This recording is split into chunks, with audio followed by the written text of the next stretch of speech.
Përshëndetje dhe mirëserdhët. Receta për sod, bukë të nxehta, bukë shtëpie me shije fantastike. Le të fillojmë me përgatitjen e recetës. Së pari në hin hedhim 10 gram maja buke të thatë ose një lugë të gjellës të mbushur plot. Pastaj këtu shtojmë ujë 400 ml, ujë të cilin e kemi ngrohur më parë. Vazhdojmë i përzim e pastaj shtojmë gradualisht mielin nga pak derisa të formohet vrumi dhe pastaj hedhim edhe një lugë të gjellës kryp. Vazhdojmë i përzim të gjithë përbërëset derisa të formojmë një brum të trash. Brumi si duhet të duket, shikojmë videon për të kuptuar edhe sekretin e kësaj recete kaq të shijshme. Gradualisht po e hedhim mielin nga pak. Dhe sa po mielli të filloj të trashet, atëherë do të vazhdoj edhe përzierjen e bëj me dorë.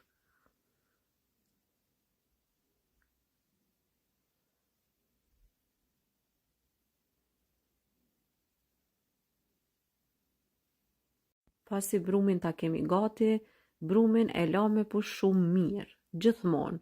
Brumi kur formohet kështu, duhet me lanë me pushu mjaftueshëm edhe sa ma shumë me u fri. Herën e parë nëse frihet mjaftueshëm, pastaj për së dyti nuk na duhet shumë kohë.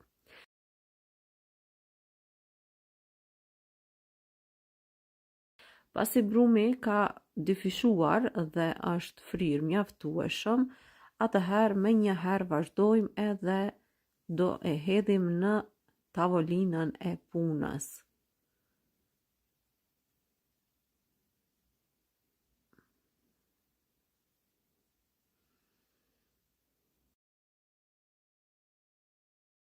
Vazhdojmë tani dhe brumin e ngjeshim mirë.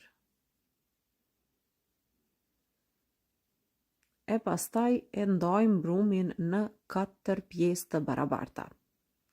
Pasi që unë kam përgatitur pak bukë, gjësej pra 4 kulaç, kështu ju nëse doni për më shumë persona, vetëm se masat e bukës i dyfishoni.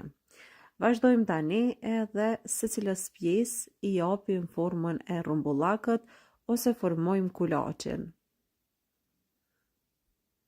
Hedhni miell nga pak nëse e vrini që brumi po ju ngjitet për dore. Kështu vazhdojmë me të gjithë kulaçt.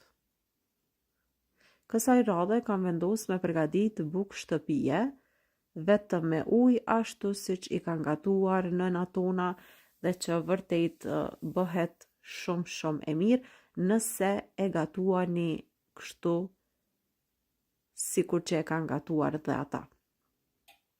Pasi të bëjmë hapjen e kulaçit në këtë formë, atëherë vazhdojmë edhe mbështjellim duke i dhënë formën e kifles.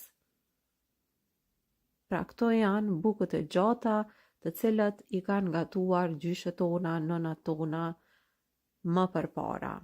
Edhe unë sot dëshiroj që të njëjtën recetë ta paraqes para jush, mënyrën se si unë i përgatis dhe vërtet bëhen shumë të mira. Pra në të njëjtën mënyrë i hapim 4 kulaçt. Vazhdojmë pastaj edhe i mbështjellëm. Tash të gjitha i kemi vendosur në tepsi. I kam mbuluar edhe pastaj do të presim derisa brumi të dyfishohet për të dytën herë. Pastaj vazhdojmë me pjekjen. Presim derisa brumi të dyfishohet. Dhe pasi brumi është dyfishuar, siç po e vëreni, edhe tepsia është mbushur plot, atëherë vazhdojmë edhe i fusim në furrë, në temperaturë 230 gradë, por gjithmonë furra e shpëritit duhet të jetë e nxehur në temperaturë 230 gradë 10 deri në 15 minuta para se bukën ta pjekni. Pasi ta largoni nga zjarri, ose se gati harrova t'ju them, duhet ta pjekni bukën për 13 minuta. Unë e kam pjekur për 13 minuta, por ju do e pjekni duke e kontrolluar, sepse jo çdo shporet pjek njëjtë. Pastaj, pasi ta largoni nga furra, e lyeni me gjallë ose margarin, e mbuloni për 10 minuta dhe pas 10 minutave buka është gati.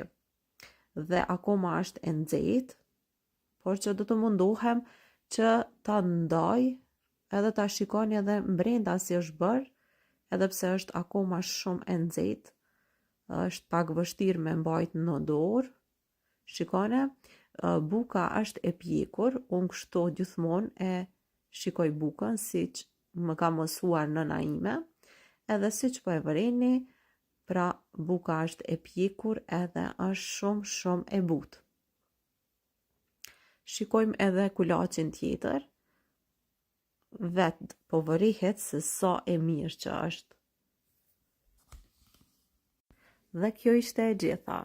Me receta të tjera, shihemi me video të tjera për çdo ditë gjatë muajit të Ramazanit. Mirëmbëjtje.